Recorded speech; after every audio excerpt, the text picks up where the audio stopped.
ధర్మానందుడికి ఉపనయనం సంస్కారాలు జరిపించారు.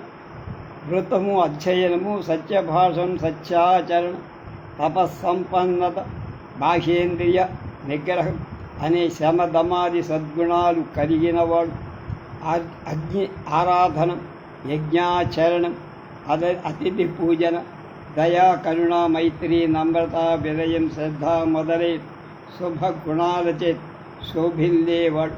గృహస్థాశ్రమ ధర్మ నిర్వహణ, దీక్షా దక్షుడు, ఆదర్శ గురు లక్షణాలను విజాజిల్లుతున్న భార్గవ శవనుని గురువులాగా గురుకుల ఆశ్రమంలో ధర్మశ్రేష్ఠ తన కుమారుణ్ణి తీసుకెళ్ళి చేర్చారు.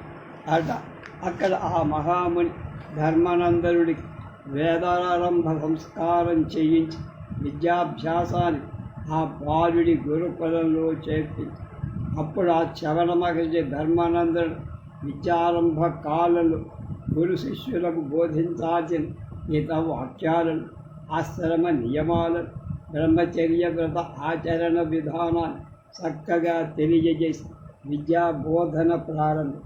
ధర్మానందుడు అత్యంత శ్రద్ధాభక్తులకు గురుసేవ చేస్తూ ఆ కొద్ది కాలంలో వేదాంగాలు అభ్యసించి ఆదర్శ ప్రియుడనిపించు. అంత శవన మహర్షి ధర్మానందనుడితో, ఆయన నీకు నేర్పాల్సిన విద్యలన్నీ నేర్పేశానయ్యా. కొద్ది రోజుల్లో నువ్వు ఇంటికి వెళ్ళి నీ జీవితాన్ని నిర్మించాల్సిన విధులను గురించి ఆలోచించి చేసుకో అని చెప్పి, కుమారా సదా సత్యాన్నే పలుకు, ధర్మాన్ని ఆచరించి స్వాధ్యాయనం నిర్లక్ష్యం చెయ్య, ఆచార్యులకు ప్రీతికరాలైన కాంకలను తెచ్చి దక్షిణ సమర్పించి సద్గృహస్థులవై సత్సంతానాన్ని పొంది వంశాన్ని నిలుపుకో. ఆత్మ సంరక్షణాది కుశలాల నుండి తొలగవద్దు. ధర్మయుతమైన న్యాయమైన మార్గంలో నీ సంపదల అభివృద్ధి చేసుకోవడం అశ్రద్ధ వద్దు. అలాగే నీ సంపదల లోక కళ్యాణ కారకాలై కార్యాలు చేయటంలో కూడా అశ్రద్ధ వహించదు. స్వాధ్యాయనం, ప్రవచనం ఈ రెంటిని నిర్లక్ష్యం చెయ్యదు. అంటే నువ్వు చదువుకోవడం, ఇతరులకు చెప్పడం. అలాగే తండ్రిని ఆచార్యుని, అతిథిని దైవ స్వరూపంగా భావించి సేవించు. నిత్య కార్యాలు వదిలి అనిత్యాలైన పనులని ఆచరించు. మాచే చెయ్యబడిన కార్యాలను మంచి వాటిని మాత్రమే నువ్వు కూడా చెయ్యి. మాకంటే శ్రేష్టాలై ఉంటే ఆహ్వానించి వాటిని కూడా చెయ్యి. నాయన, ఆత్మసాక్షాత్కారం పొంది దుఃఖపూర్ణమై సంసార సాగరాన్ని తరించడమే వేదాల సారం. కానీ అందరి మనస్సులలో మంచి కోరిక మొదటి నుండే ఉండదు కనుక సత్కర్మలతో, సద్భావాలతో ఎలా జీవించాలో వేదం విధి నిషేధ రూపంగా చెప్పి శృతి ప్రతిపాదితమైన విధంగా జీవించే వాళ్ళ హృదయాలలో నిత్యానిత్య వివేకం, వైరాగ్యం, దైవ సాక్షాత్కార వాంఛ క్రమంగా ప్రియమైన సత్యాన్ని చెప్పు. అప్రియమైన సత్యమైనే అయినా చెప్పద్దు. పొరపాటునైన అసత్యమాడం. పెద్దలు ప్రసంగిస్తున్న నిశ్శబ్దంగా కూర్చొని ఎవరికైనా దానాలిస్తే దేశకాల పాత్రాలను విచారించి యథాశక్తి శ్రద్ధతో, వినయంతో, భయభక్తులతో, సంతోషం, ప్రేమతో, శుభాకాంక్షతో ఆయా దానాలు ఇవ్వ. అశ్రద్ధతో దానాలు ఇవ్వ. శాస్త్రవిహిత కర్మల గూర్చి కానీ, ఆచారాలు గూర్చి కానీ సందేహాలు కలిగితే స్వతంత్రుడు, దయాధర్మయుతులు, కర్మ కుశలులు, బుద్ధిమంతులై వాళ్ళని ఆశ్రయించి సందేహాలు కలిగితే వాళ్ళతో నివృత్తి చేసుకో. అలాగే వాళ్ళు ఆచరించే విధానంగా కర్మలు ఆచరించి ఇక సమాజం చేత దోషులుగా పరిగణింపబడిన వాళ్లతో ఎలా ప్రవర్తించాలో తెలియనప్పుడు పైన చెప్పిన లక్షణాలు గల పెద్దలు ఆ దోషులతో ఎలా ప్రవర్తిస్తారో నువ్వు కూడా అలాగే నేనిప్పుడు చెప్పిన విషయాలన్నిటినీ దైవాజ్ఞగా, ఉపదేశంగా, వేదసారంగా, కర్తవ్యంగా గ్రహించి ఆచరించి ధన్యుడవు కా. ఈ విషయాలు తైత్తిరీయ ఉపనిషత్తులో తెలుపబడిన వేద ఉపదేశాలు కదా అని చెప్పారు.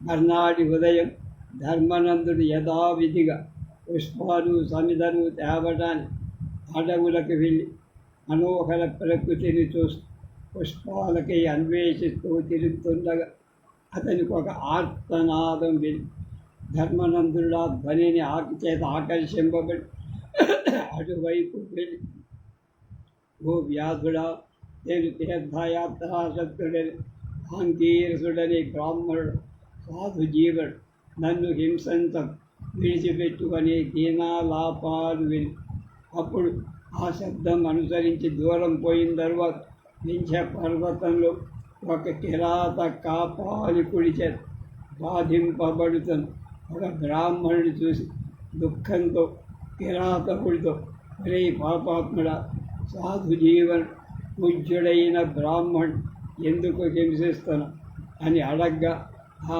మాటలు విన్న వ్యాధుడు కువితుడై, ఒరే బాలక, నీవు కొంచెమైన భయం లేకుండా మాట్లాడుతా, మళ్ళా మాట్లాడితే నిన్ను కూడా చంపేస్తా అని భయపెట్టి ధర్మనందుడు బెదర, వ్యాధుడ, నిరపరాధి అయి విప్రుని ఎందుకు పూనుకొన్నావు చెప్పు అన్న. అప్పుడు ఆ వ్యాధుడు, బాలక, నేను ప్రతి ఏడాది ఈ వింధ్యగిరిలో ఉన్న శక్తికి ఒక మహాపురుషుణ్ణి బలిగా అర్పించాల్సి ఉంది. ఇది మా వంశాచ, ఇది నా అవశ్య ధర్మం అని చెప్పి ఆ మాటల వల్ల బ్రాహ్మణుడి బంధ నుంచి వదిలి ఆ పాశాలు తన కంఠాన్ని తగిలించుకొని కిరాతకుడితో, బ్రాహ్మణుడికి బదులుగా నన్ను శక్తికి బలివు, నీ శ్రేయస్సు సంపాదించుకో. ధర్మానందుడిని బంధించుని ఈడ్చుకెళ్ళారు. కొనదేరిన కఠిన కర్కశ శిలల ముళ్ళ పొదల దుర్గంగా ఉన్న ఆ అడవిదారుడు ఈడ్చుకొని పోబడుతున్న బాలుడి శరీరమంతా గాయాలైపోయాయి.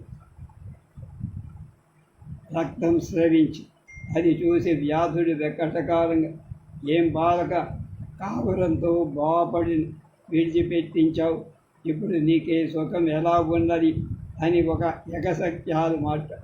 అణుమాత్రమైన జాలిల బాలుణ్ణి మరింత వేగంగా ఈడ్చుకొని పో. ధర్మానందుడు అవంతైనా చెలింత నిరచిత్తుడై వ్యాధుడి వెంట వ్యాఘ్ర భల్లూకాది భయంకర క్రూర మృగాలతో కూడి దుర్గమ అరణ్యంలో ధర్మానందుణ్ణి తీసుకుపోతున్న వ్యాధుడు త్వరగా నడుస్తూ ఒకచోట ఆకస్మికంగా ఆగి అతడు కొలది దూరం నుండి పెద్ద సైన్యం వస్తున్నట్టు సూచించే ఒక భయంకర ధ్వని వినపడింది. ధూళిచే ఆవరింపబడిన ఆకాశాన్ని చూసి తత్తరపాటుకొని, అమ్మో, మహారాజు సైన్య సమేతుడై ఈ మహారణ్యానికి వస్తున్నాడు.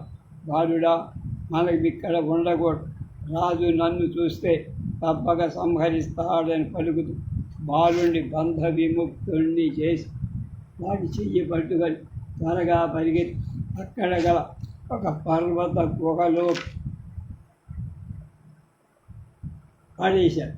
ఆ పైన ధర్మానందుడితో, ఒరే బాలక, నేను మరలి వచ్చేవారు ఇక్కడే నిరీక్షించన్నా. ఇంతలో బలభద్రుడనే మగధ దేశాధిపతి సైన్య సమేతుడై అడవికి వేటకి వచ్చి వేటాడుతూ వలసిన రాజు విశ్రాంతి కోసం కిరాతుడు అధిరోహించిన చెట్టు కింద చేరాడు. దైవవశంలో చెట్టుపై దాగి ఉన్న కిరాతుడు రాజు కంటబడ్డ పురాలోక కంటకుడై కాపాలిక వ్యాధుడెవడు మాటసారులను చంపాలనే కోరికతో ఈ చెట్టు కొమ్మలలో దాగి వీడు వధార్హుడు, వీని వెంటనే పట్టి వధించండి. కనుక ఆ కిరాతకుడు కపాలికుడవడం వల్ల మంత్రతంత్రాలతో మాయా యుద్ధాలు చేసి చివరకు భద్రమహారాజు తీక్షణమై అర్ధచంద్ర బాణం ప్రయోగించి కిరాత కపాలకుడి కంఠం ఖండింపజేసి రాజు సంతుష్టాంతరంగుడై అక్కడనే కొంతసేపు విశ్రమించి మళ్ళీ తన నిజ నగరానికి ధర్మనందులకు ఆదిశేషుని సందర్శనం జ్ఞానబోధ. అక్కడ అలా ఉండగా శంకరుడి కంఠహారమైన వాసుకి అనే నాగరాజు పరమేశ్వరుడి ఆజ్ఞపడి ఆదిశేషుణ్ణి చూసే కోరికలు కైలాసం నుండి బయలుదే భూలోకం వచ్చి అతడు పాతాళ బిలద్వారం దగ్గరికి వచ్చి ద్వారం ఒక పెద్ద బండ చేతి మోయబడి ఉండటం చూసి ఉగ్రహంతో కోపంతో ఉత్కరించి తక్షణమే బండ 1000 ముక్కలైపోయి ఆ గుహ అంతర్భాగంలో దైవధ్యాన తత్పరుడైన ధర్మానందుడిని చూసి వాసుకి ఆశ్చర్యపడి అతడు బాలుడిని ధ్యాన సమాధి నుండి మేల్కొని ధర్మానందుడు కళ్ళు తెరిచి తన ఎదుట వాసుకి ఉండటం చూసి నమస్కరి అనేక విధాలుగా స్తుతి బాలుడి వినయ విధేయత బాగా సంతోషించిన వాసుకి ఆశీర్వది కుమార ఇది నాగలోక మార్గం, నీవిక్కడ ధ్యాన నిమగ్నుడై ఉండటానికి గల కారణం ఏమిటి చెప్పాడు విషయమంతా. సత్యవ్రతమనగా దీక్షవచన బద్ధుడైన నేను ఇక్కడ ఉండి కదలలేను, నన్ను మందించను. ధర్మనందుని సత్యనిష్ట చూసి వాసుకి హృదయం ఆనందంతో పరవశి బాలుని ఆశీర్వది వాసుకి ఆదిశేషుని కొలువుకి యథావిధిగా ఆదిశేషుడికి నమస్కరించి ప్రభుని ఆజ్ఞకొని సముచిత ఆసనం మీదకు సభలో అన్ని లోకాలలో ధర్మవర్తనులైన మునులు యాజుల ప్రసంగాలు చర్చలు విశేషంగా జరిగాయి. ధర్మ నిరతుడయ్యాడు. ఇప్పుడు ఈ లోకంలో ఎక్కడ ఉన్నాడు వెదకాల్సిన అవసరం లేదు. సర్వాధిక సత్యవ్రతుడు ధర్మ నిష్ఠాగరిష్ఠుడై ఒక వైశ్యవాడు బ్రాహ్మణ సంరక్షణకై తన దేహాన్ని బలిపెట్టడానికి నిశ్చయించుకున్న వచనబద్ధుడై ఈ పాతాళ బిగల ద్వారం దగ్గరే ఉన్నాడు అని పలికారు. అప్పుడు ఆదిశేషుడు జరిగిన విషయం దివ్య దృష్టితో చూసి ఆ విషయాన్ని వాసుకి ధర్మానందుడు తన సన్నిధికి తీసుకురమ్మని చెప్పారు. వాసుకి వెంటనే బిలద్వారం దగ్గరికి తిరిగి వచ్చి ధ్యాన నిమగ్నుడై ఉన్న ధర్మానందుడితో పుణ్యశీల నిన్ను సహస్ర పనిలో శోభితుడై ఆదిశేషుడు చూడాలనుకుంటున్నాడు. ఓ కుమార, ప్రజాశ్రేయోభిలాషియే భద్రుడైన రాజు వేటకై అడవికి వచ్చి నీ నుండి వచనం కొన్న కిరాత కాపాలికులను సంహరించాడు కనుక నువ్వు వాళ్ళతో వచ్చింది అక్కడ వచన భంగం కాదు, ధర్మహాని కూడా జరగదు. ఆ పాతాళంలో ఆదిశేషుడి సభలో ప్రవేశించిన ధర్మానందుడు నాగాభినాయకుల సృష్టిస్తూ కొలువు తీరిగొని సహస్ర పటీంద్రుడిని చూసి కులకిద దేవుడై 1000 విధాలుగా ఆదిశేషువుని స్తుతించాడు. అనంతుడు బాలుడి సత్యనిష్ట ధర్మ నిరతి చాలా సంతోషించిన వాడి ఇష్టం వచ్చిన వరం కోరుకోమని అనుగ్రహి ఆదిశేషుడు అనుగ్రహాన్ని పొందిన ధర్మనందు అమిత ఆనందభరితుడై జగదీశ్వర దయామయ నాకు యుగకాలాదుల జ్ఞానాన్ని సృష్టి క్రమాన్ని సృష్టికి మూలమైన పరతత్వాన్ని దాని జ్ఞానాన్ని మా వంశోత్పత్తి చరిత్ర తెలియజేసి నన్ను కృతార్థుణ్ణి చెయ్యని ప్రార్థి ఆ బాలుడి జిజ్ఞాసను చూసి అభినందించి ఆదిశేషుడు వాడిపై కరుణ వహించి ఈ విధంగా చెప్పబోయాడు. ఏం చెబుతాడో రేపు.